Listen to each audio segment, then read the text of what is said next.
So when we look at networks, we mainly look at people. Where are their goals? Where are they going to invest their time, money, and energy as a Web3 infrastructure company to our core? If you're aligned on that, it's usually a good starting point. And you guys are very infrastructure heavy, very focused in terms of both the ZR chain and the dMPC operators providing a solid infrastructure for your users to leverage to access opportunities across chains. You guys have that priority, and that was definitely a green flag for us. What we really want to offer other projects is the ability to issue and wrap their own assets using our MPC, which in the middle of ZR chain kind of acts as that layer. Create rewards that are exciting for people now, but to do it in a way that is actually sustainable for the long term and hits a point of self-sustaining. Because if you don't get that, then you're just inevitably kind of floating into the fire, right? Welcome to episode 3 of zrTalks. I'm joined, as always, by Adi Dave, my co-founder at Zenrock, and Josh Levy, business development executive at BCW Technology. Josh, how are you? Doing well. Great to be here. Good. Excited for the episode. Great. Well, I think, it'd be really interesting to hear kind of about how you got into crypto. You're around our age, so kind of coming in college and you're looking at Bitcoin exploding and all this stuff. So kind of what drove you into the space originally, and how did you kind of find your way to BCW? Yeah, so it kind of all happened at once in terms of BCW, my discovery of Bitcoin, and kind of using my first protocol. It was probably around 2019. I was in college and I did an internship at BCW, so I was learning a lot about technology. I got it paid in Bitcoin actually at the time. Ended up selling it way too early, but I was a college student who needed money. So Yeah. No regrets there. And then my first protocol and application that I used was NBA Top Shot. Nice. My dad worked for the NBA, so I was on that ball early, just checking it out, not really doing too much with it, but that's my first kind of thing that I owned on the blockchain. Nice. Yeah, I lost a lot of money in NBA Top Shot as well. Back in the day, me and some of my friends from high school all kind of got in together. We thought we were going to get rich. Didn't work out that way. I never used it, actually. Oh, really? I was close with Dapper and their team for a while, and Flow Blockchain, etc. Yeah. And then, never used it, though. Never used Flow either, but Yeah, I don't think plan I've on used using Flow it. since, yeah. Cool. Well, I mean, I think it'd be interesting to hear a little bit about BCW's business. Yeah. I know you guys are in a lot of different lines of business. We know each other from the fact that you're one of the 65 validators on Zenrock chain, ZR chain. Yep. You're also one of the 8 operators who operate MPC nodes on ZR chain. Mm-hmm. So, we have a deep infrastructure relationship, but maybe just walk through, BCW and kind of all the different things that you guys are involved in the blockchain space. Yeah, for sure. So you can think of BCW as in kind of 5 main components. The first is BCW Technologies, and that's the blockchain validation, that's the data pipeline stuff, that's the ZK stuff that we're doing. So that's just building, hosting, maintaining infrastructure, and we're working with a bunch of networks on this, including yourselves. Another area is the cloud space. So we are premier service and build partners of Google Cloud. So we offer a bunch of services like large-scale node migrations. We do zero-knowledge performance testing. So when a lot of these companies are figuring out their node architecture and node design, they have to do these crazy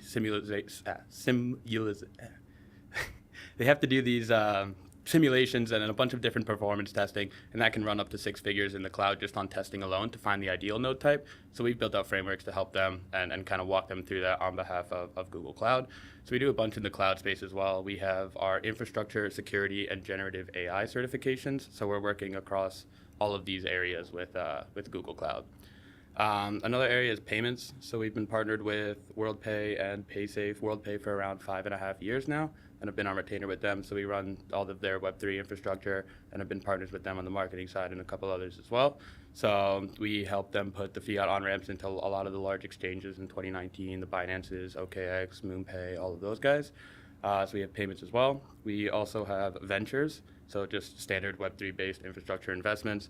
And then we have products. So we built a interoperability bridge in 2021 out of a grant for the Hedera ecosystem, which was a non-EVM chain looking to attract liquidity and gain users from other networks. We have an RPC company called Archaea.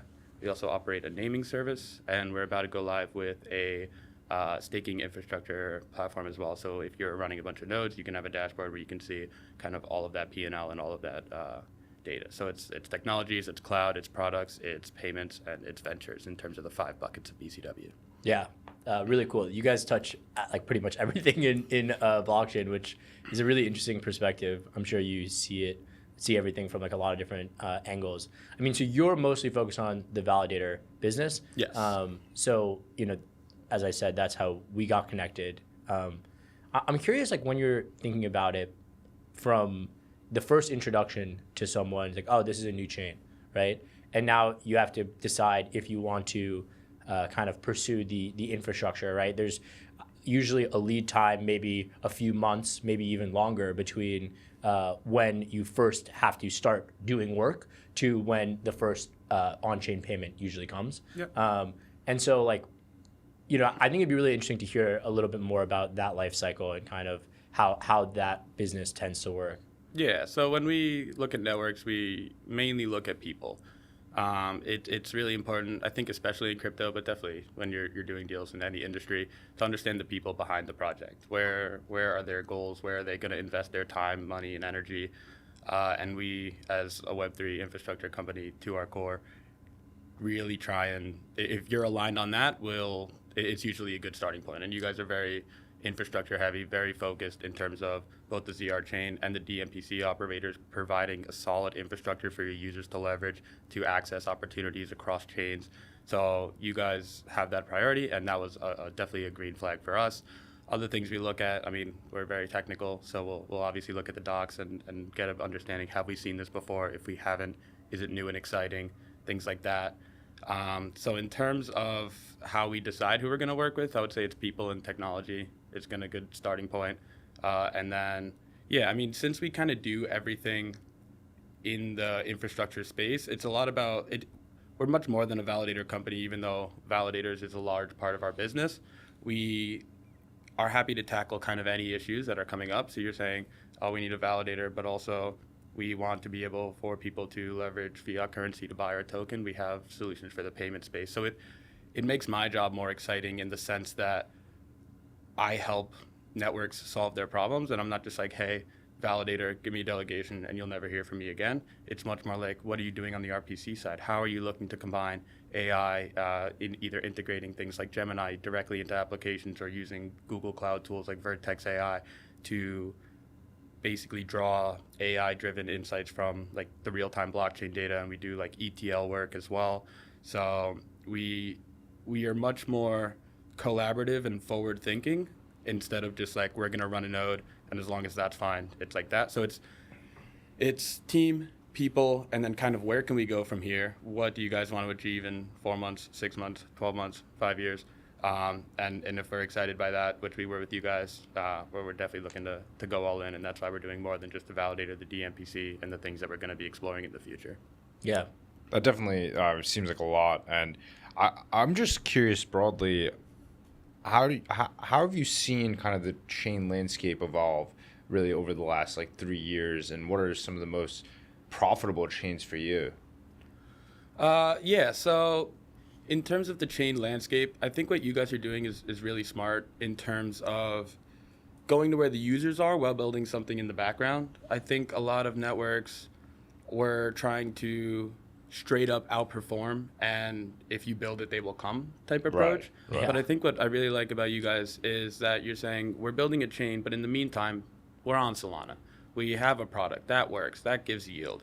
So you're able to go to where the users are, and then all of a sudden I'm holding the Rock token, even though I've never interacted with Zenrock before. Right. So it's in terms of, I think the new meta of these networks is being the omni-chain and having that security below, so that I can just go and access the applications that I want, and I'm not really feeling the underlying layer one, I guess. Yeah. And it's much more, I'm just doing what I want to do. When I do it, the security and custody is handled for me by trusted operators that the setup that you guys have, and then you're able to, it's not so much me, my chain, and only my chain. Definitely. Yeah. It's just gotten too big for that. So you guys are kind of like existing a little bit everywhere, but you have that home base, and I think that's a great approach. It's definitely a very important point. And the way you abstract the blockchain as an L1 or as a team that's building on a chain is by building a product that people use. If you're providing a service and you're providing something that's useful to the user, then that's when you kind of have some sort of success, right? And we're working with ZenBTC. Underlying it is zrChain, the MPC, 8 operators, 65 validators on the chain. But we really try to abstract all of that away when we speak about ZenBTC, because what we really want to achieve is network effects and Lindy for an asset on Solana by making it very easy for someone who's a Bitcoin maxi to understand the benefits of holding Bitcoin on Solana. And I think that's very important to abstract away. And I think that is right. What you said is the new meta of how chains kind of evolve. Kind of seen that over the last couple of years, with a couple of months, frankly, with Hyperliquid launching a product, but really having their own chain behind it that's highly efficient. Yeah, I think it's exactly right. Like, product is the meta right now, and it should be the meta, right? Like, it's been infra for so long. And I understand why that's been the case, but it's time now to focus on product. And I think exactly to what you're saying, like, we are trying, when we're speaking about ZenBTC, if someone wants to dive into the tech, we're happy to do that. We can spend the whole day talking about the MPC and how it all works. But really what we're trying to show is why we are the best way to hold Bitcoin on Solana.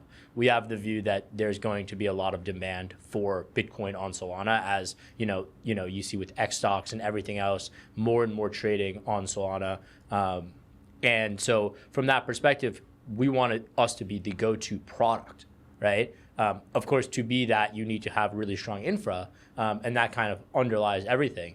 But yeah, I completely agree. And I also think, one thing that you said about the fact that, it's so much, it's even extremely difficult if you're building on Solana to handle the cold start problem of getting users and getting adoption and getting TVL and all the rest. But if you're just trying to launch it on your own chain, especially something in like Cosmos or whatever, like, it is just such a challenge. It's honestly impossible. It's nearly impossible. Because the users don't care. If you're not providing something that's useful or a service, they're not going to care about it. We've seen this. We saw that as well in like the L2, ETH L2 ecosystem, right? Yeah. Like, so many people got in because they're like, oh, like, just big narrative. But then they got to like some random L2, and it's like, okay, so what do you have here, Aave? Well, it's really, Aave? it's really just bridging in order to get the points and the airdrop. Like, look at Blast. Look what happened there. All right, it was just people bridging, putting deposits in, and then getting an airdrop, and then bridging out. And now once incentives dry up, nobody comes back to the chain because they don't care about it. You're not providing a service to them. You have to provide something that's useful that they could use, and they have to see the value proposition behind it. Yeah. One question I had for you is, as we look out into the next 12 to 18 months, how do you foresee staking yields to evolve, especially given that a lot of projects are halving their supply, like what Near just did, a little bit of that, and then also there's just general DeFi competition, I feel like, for yield and more attractive yield rather than just staking yield, such as lending. So curious how you guys, as a validator of multiple chains, think about the nuances there. Yeah, that's an interesting question. I think, and going back briefly to the thing we were just talking about, it's just like, yeah, you can't just keep launching, vampire attacking, dries up, everyone leaves. So it has to be more sustainable than that. So I think, and I mean, I always say, like, infrastructure isn't exciting, but it enables the exciting. Right. Yeah. So, like, in terms of I think it just has to be more sustainable yield with legitimate products. And I think we're already seeing that with more products entering the space and able to offer kind of long-term yields. I think as much as we love these high DeFi yields, I think it's better to see them kind of come down to reality a little bit, because that means they're real. And it's not just taking whatever money you've raised, giving X% to your community and saying earn 25% with us, and then it goes to 17, and then you log on the next day and it's 9, and you're like, wait, what? Yeah, so exactly. like, I think in terms of what we are seeing is just a more professionalization of the space in terms of these yields more resembling traditional finance, because they are long-term sustainable projects leveraging the yields could be higher from the inherent benefits of blockchain. Maybe there are less internal fees for moving the money around and things like that. Maybe there's better transparency and a better business model that enables slightly higher yields. But I think in terms of the long term, we're going to see more traditional finance projects on blockchain, and that's going to have similar yields but slightly higher due to the inherent benefits of blockchain. So I think we're much more focused on the financial institution, the enterprises coming in, and these kind of institutional-based products and the yields that'll come from those, much more than kind of the 6-month hyper DeFi yields, because it just doesn't seem sustainable. Yeah, we've spoken about this before, but it's also just the fact that, you know, we're kind of having the same sort of an approach, right? Especially with ZenBTC, and saying, yes, we are building a product that we think is extremely attractive for the on-chain retail investor today. However, we also have it in mind that the vast majority of all TVL on all chains in the future is going to be institutional, the same way it is in traditional finance, right? And so that's why we've really engineered ZenBTC to be something that is kind of designed from the ground up for institutions in the US, institutions in Europe that are, you know, regulated and have to abide by certain laws and regulations to be able to use this product directly on Solana and achieve all of the benefits for that blockchains have to offer. And I completely agree that we're really moving to the professionalization of the space. You're seeing it every day with new headlines, different financial institutions, even just saying, hey, yeah, like we're starting to explore this, right? Okay, that's a huge step. That's something that would have been unthinkable 9 months ago. Yeah. Not 4 years ago, 9 months ago, you know? And it's moving like really quickly. I guess one question I have that I was just thinking about is like, you know, in terms of, we're obviously very US centric. We're in the US. We have engineers throughout Europe, but we don't have as much connectivity in Asia. So I'm curious, like in Asia, like are there any like big differences in terms of the way that people are like thinking about blockchains or like thinking about like blockchain regulation or just like anything that you notice when you're speaking across regions that you think is notable? I think one thing kind of inherent about blockchain is it's decentralized and global. Yeah. So I think there's not too much difference. I mean, you go to places like Hong Kong and Singapore, and it's a lot of family offices, large money people for ideas. Then you go to like Southeast Asia, and it's a lot more like Vietnam is huge developer community, Thailand huge developer community.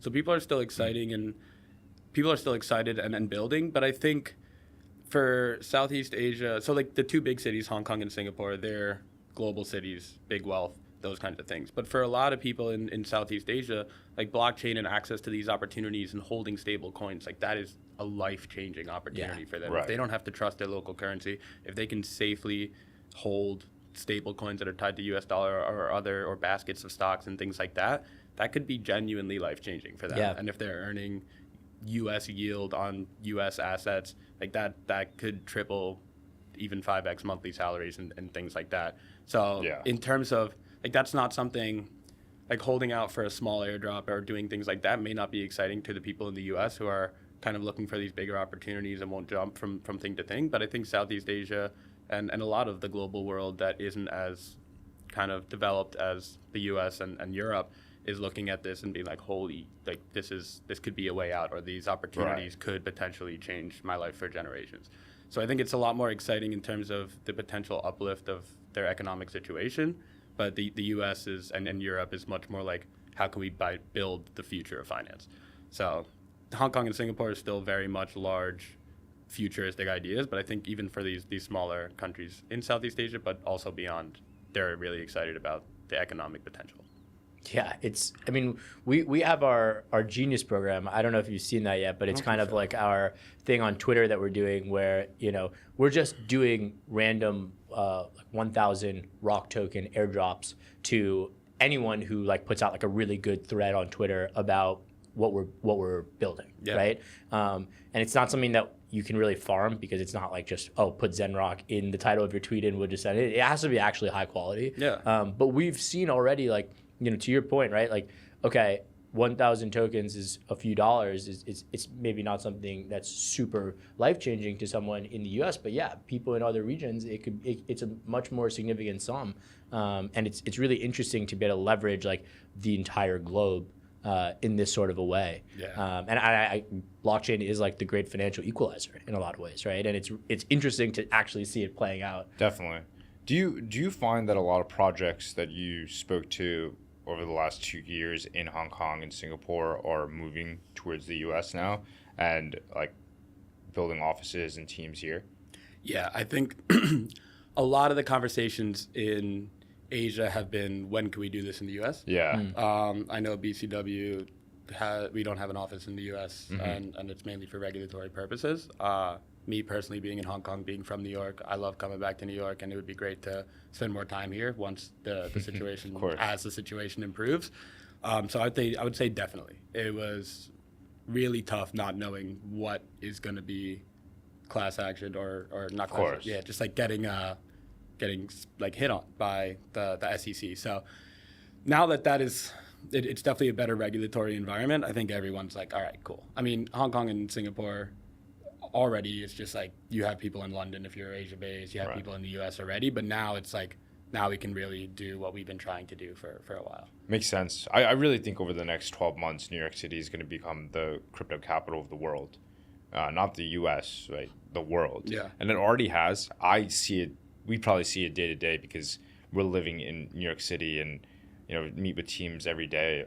But slowly and surely, I think every single person I've spoken to in crypto over the past 6 years being in the space, they're moving to New York City and really having a presence here. It's very important. And I often find now, like with this dramatic shift in the U.S. administration over the past 7 months, you know, it's very important to have in person and, you know, meetings like this, meetings in the office to really drive business forward.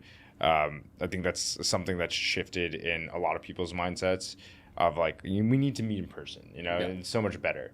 And permissionless was great. I mean, back to your point about like who's here, like Stripe's here, PayPal's here, like JP Morgan's here. Like for permissionless last week, it's like all the guys that you would want to be at these types of events are now present, sponsoring, doing all kinds of events.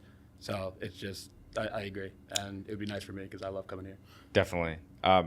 Do you foresee a world in the next like 3 to 5 years where there are 1,000 chains, maybe 2,000 chains, and there's opportunity for, you know, a validator like you to, you know, really secure a lot of those networks? Or do you think a lot of it will consolidate in the coming years in terms of I think settlement layers? Yeah, for settlement layers, I think there will not be thousands. I think it'll all come home to the top X amount. But I think for infrastructure capabilities, there will be hundreds of thousands of networks. Will they succeed? All of them? Obviously not. But I think in terms of the infrastructure, the ability to start up a chain, like there's a lot of infrastructures, and I mean, you guys are doing it for tokens, but like how to easily spin up a chain or spin up an L2 or spin up an L3, that infrastructure is going to be readily available. So even if someone who shouldn't be starting a network, they still can. Right. So I think in terms of the infrastructure enabling new networks, whether it's an L1, L2, L3, I think that will continue to increase and we'll have a bunch of networks. But I think the consolidation and kind of like what you guys are doing, building your own chain, but going to where people already are. So leveraging the user bases on these major chains, but also then bringing in your specific needs to do what you need to do. So I think it'll be a combination of both, having your specific chain, but also I think for settlement purposes, these large networks already exist. Ethereum's great for it and things like that. Yeah, I completely agree with that. The reason we really built zrChain was for a specific purpose, right? And that was for access to the MPC. We didn't build a chain for a general purpose. Yeah. It was very, very specific. It was very, very, I would say, niche in the grand scheme of the layer one settlement layers in terms of people building on blockchains. But it's very important to us to offer a permissionless access to the MPC. And the way we did it was via zrChain. Yeah. And we scaled that up to obviously 65 validators now. And the application that we've built on top of it internally is dMPC. But over the course of the next 6, 12, 18 months, what we really want to offer other projects is the ability to issue and wrap their own assets using our MPC, which in the middle ZR chain kind of acts as that layer in terms of transparency and access to the MPC. Something that we've been really pushing at the forefront, because we imagine a world where there are multiple different illiquid assets that are sitting on centralized exchanges right now, but want to access DeFi on-chain liquidity, which has skyrocketed really over the past 18 months alone. And I think you're going to start to see a lot of DeFi projects, a lot of exchanges, a lot of enterprises realize that, wow, I could really tap into this on-chain liquidity by issuing an asset. And the way that they will do that is by issuing an asset via our custody network, because it is the most secure form of digital asset private key security in the on-chain world. Yeah, exactly. I mean, it's so true that we've spoken about it, right? Even just moments ago, of like, you have these networks that maybe have even interesting use cases, but they don't have liquidity. They don't have access to capital in the way that you can get on Solana, right? I mean, even showing like the XStocks thing that Kraken did, if they had launched XStocks on some random network, same product, like who knows if it would have gotten even like 1/10 of the traction as it gets on Solana. The thing is, on Solana, you have so many, users that are there. They already have wallets set up and funded, and they already have a ton of experience using it, and they're excited to try stuff. There's a huge DeFi ecosystem there too. Yeah.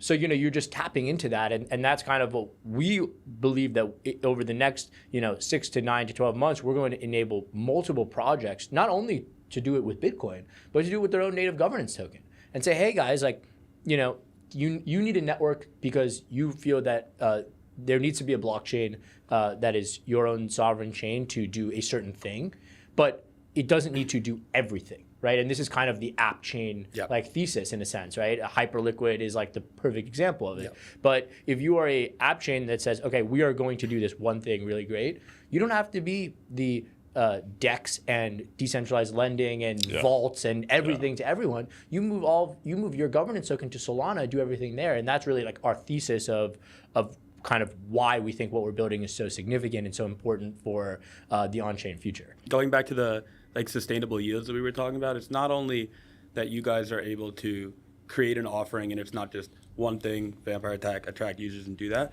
but you guys are kind of using your own technology to provide an example to the market. You guys are saying, this is the technology that we have. You can create a DCT, you can attract liquidity and gain users from all of these different networks.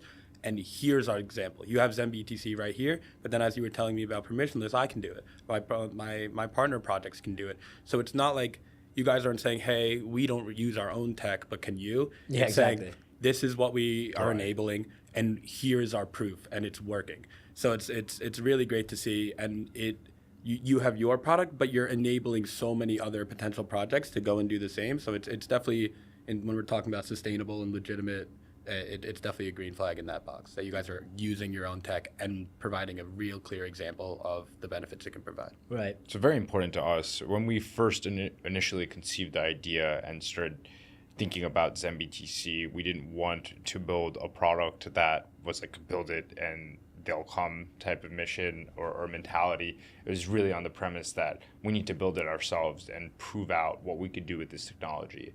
I still think we have a lot of work to do on zBTC specifically to really prove it out. But I think honing in on the vision of enabling other projects to build on our tech stack is very important to us. And I would also stress that, you mentioned like a bunch of other tokens out there in the ecosystem that have dried up incentives, no real users. Their APY was so high for a long period of time in terms of a fixed number, and it was suggested to go down, 1%, right? Many of these like Cosmos projects out there, frankly, and I don't want to pick on Cosmos. I was a big early Cosmos user, was using Osmosis and Juno and all these different projects.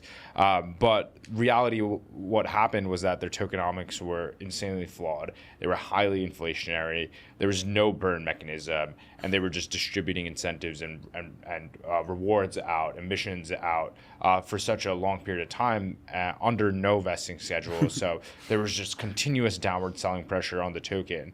And now a lot of them still exist out there, right? they've kind of pivoted. They started to create newer products, but their token still lives out there. Cosmos liquidity is quite dry. Generally, there's not many users there. So we're thinking of a way of, accessing or enabling some of these older projects that have a product now, but their token is dried up, bridging that over, I wouldn't even say called bridging, it's really like a locking and minting of those tokens on Solana, so that we can not only, I wouldn't say save, but help out this like Cosmos token that has a product out there, use our secure decentralized custody network, and enable that project to live on Solana now for more liquidity, higher network effects, higher Lindy, and ability to access DeFi's, Solana's DeFi robust, their robust DeFi ecosystem, which I think is pretty powerful in terms of enabling other projects to really see and access liquidity, even if they still have a product, but their token has been around for 5 years and it's all dried up. Yeah. Yeah. No, I mean, Cosmos has amazing technology. It doesn't have quite the liquidity. We use Cosmos. We use it, yeah. And actually, it's funny. The one thing we threw out from the Cosmos SDK and didn't really use was like their tokenomic, like the embedded tokenomic model, because we just had a totally different tokenomic vision. It's a vision of fixed supply. It's a vision of actually creating an asset that owns the network and an asset that benefits from the growth and the scale of the network. Because we believe that if the asset, the governance token, the gas token, whatever you want to call it, doesn't have those characteristics, and it has characteristics where even if the network succeeds past what you're hoping for, the token price doesn't kind of have a mechanism to capture that and benefit from that, then you're just putting yourself in a really bad spot where like eventually your ecosystem is going to die. And we've seen that time and time again. I don't know a DeFi project that would want to exist where users and liquidity aren't. So the fact that you're able to allow projects to stick true to the original product they built, but have kind of the best of both worlds and say, pick your technology, but also if you want to gain access to and live where the users and liquidity are. Right. I don't know who would say no to that. Right, So. exactly. Right. One other question I wanted to ask you is, you've, I'm sure, had conversations with hundreds or maybe even thousands of different chains over the years. Like, what would you say are some of the biggest pitfalls that you've seen different chains fall into, or maybe just anything interesting that you think maybe people don't know, either good or bad, that some chains do that maybe not enough do, or too many do that they shouldn't? Yeah. I mean, as an infrastructure guy, I'll stick on the infrastructure thing. So, I mean, in terms of us, it's really good to be retail focused. It's great to go heavy into projects and marketing and things like that, but things need to work. Yeah. So if you spend, and we're seeing like a lot of mainnet or test nets go on as people figure this stuff out, but you create an airdrop, you create incentives for users and things like that, and then you go to claim the airdrop and the RPC isn't supported. Or you go and the bridge isn't efficient or doesn't work because the infrastructure is lacking. So like it's such a weird mix of infrastructure, marketing, product design. Like you really have to be a legitimate company to be able to offer a legitimate project in this space. So I think one of the pitfalls that we at BCW really help our I guess clients and partners avoid is being stuck on the infrastructure gap and making sure that whether it's interoperability, whether it's RPCs, whether it's node design, data, visualization, analytics internally or externally, we have those gaps solved. And that's what's fun about my job, being able to kind of partner with networks, and as you guys continue to grow, being like, okay, now we're focused on this, we'll probably have something that can help. Right. So just making sure like that you look at it holistically. Networks that go in and just do marketing or just rely on like this airdrop to get their tokens on people's hands, and then they don't have sufficient products or they don't have infrastructure to help people reach new opportunities and continue that growth. I would say that's one of the biggest issues we see, but we probably see it more because we're just dealing with infrastructure and networks all day. Yeah, really, really interesting. I think that, it is difficult. We find this where we're spending time doing so many different things, right? Yep. The engineering, the marketing, thinking about the finances of the business, but also of like the tokenomics. Like you have to think about it very holistically and have all those pieces. Otherwise, one piece going wrong could kill you. Yeah, we've seen projects with incredible tech and 2,500 followers on Twitter, and we've seen projects with 500,000 followers on Twitter, and no tax. Yeah. So like it just has Vaporware. to be it has to be well rounded. So I mean, as a B2B infrastructure company, we take care of kind of what we feel is most important, and it has to work. Well, thinking And it about has to be like efficient. the future of the industry, I mean, to that point, I think generally crypto users will have a dramatic shift in sentiment in terms of real products versus like narrative farming. And I think that like leads directly into sustainable tokenomics and sustainable product vision, building something that people want to use instead of just tagging on to the last narrative and really trying to like push out, you know, different things and just vaporware that doesn't really matter, or you're not providing a service or something that's useful to the user. You're not, you know, drying up your incentives instantly in order to get as much bridge deposits as possible and increase your TVL in the very short term, and then the chart kind of goes like this and then just dies out slowly and goes below what you originally had launched it at. But it's very important to us to have a deflationary mechanism for the token. We have you know, a 7% APY on the chain, and that's driven by real revenue. Right, we barely launched and we already have 50K ROC earned as fees. I think that's scaling up. I think maybe it might be around 60, 65 right now, K. But that's used as rewards to the validators and the stakeholders of the network instead of just coming out of our tokenomics allocation, right, in our supply. It's the real rewards that are coming in that we're distributing out, which is very important in order to create some sort of flywheel effect. And it can't be that you're just distributing all of your rewards and incentives for all the stakeholders within your project via your tokenomics allocation. You have to be distributing it slowly and gradually from the rewards that you're earning as a chain, as a project. And that's something that I think is a sustainable model, because you're aligning the interests of the people that are part of the project with the token and really trying to build in the long run, right, not in the short run. That change in mindset is something that is more macro for where the industry, the on-chain economy has to go forward over the next 18 months. Yeah, I completely agree. I think, I mean, compared to where we were a couple of years ago, or I think the professionalization of the products and services, it'll feel like it feels now. And I think you guys are doing a great job of abstracting all that away in terms of not feeling the custody and the things like that. It should, like, even my dad bridges, he calls me every time he tries to move an asset. Yeah. I can help him. Like, just being able to, we have to get past, it has to be the average person can use it. And I think we're making great strides for that and enabling opportunities, not caring what chain you're on, because the inherent infrastructure and the wallet can take you to wherever you need to go, and not just getting screwed every time you try and exist on chain for a lot of these people who don't have the inherent knowledge through years of experience that maybe you are have. No, I think, and the other piece of that is I would say, like, you get what you build to, in a sense. So if you are thinking in your mind, okay, how do I just get the token price as high as possible right now? You're gonna be like, okay, let me just pump incentives. Let me do like the biggest airdrop. Let me do all this Low supply. low supply, all these pieces that are just, driving at that, and then that might be what you get, but that you're not building a long-term ecosystem, right? And that's kind of largely behind our deliberate approach to create rewards that are exciting for people now, but to do it in a way that is actually sustainable for the long term and hits a point of self-sustaining. Because if you don't get that, then you're just inevitably kind of, floating into the fire, right? It's just going to create this continuous selling pressure on your token. The last question I'd like to ask you is, like, as you look out in the next 12 months, right? Or 18 months, what are some of the things that you're most excited about that maybe aren't on people's radar?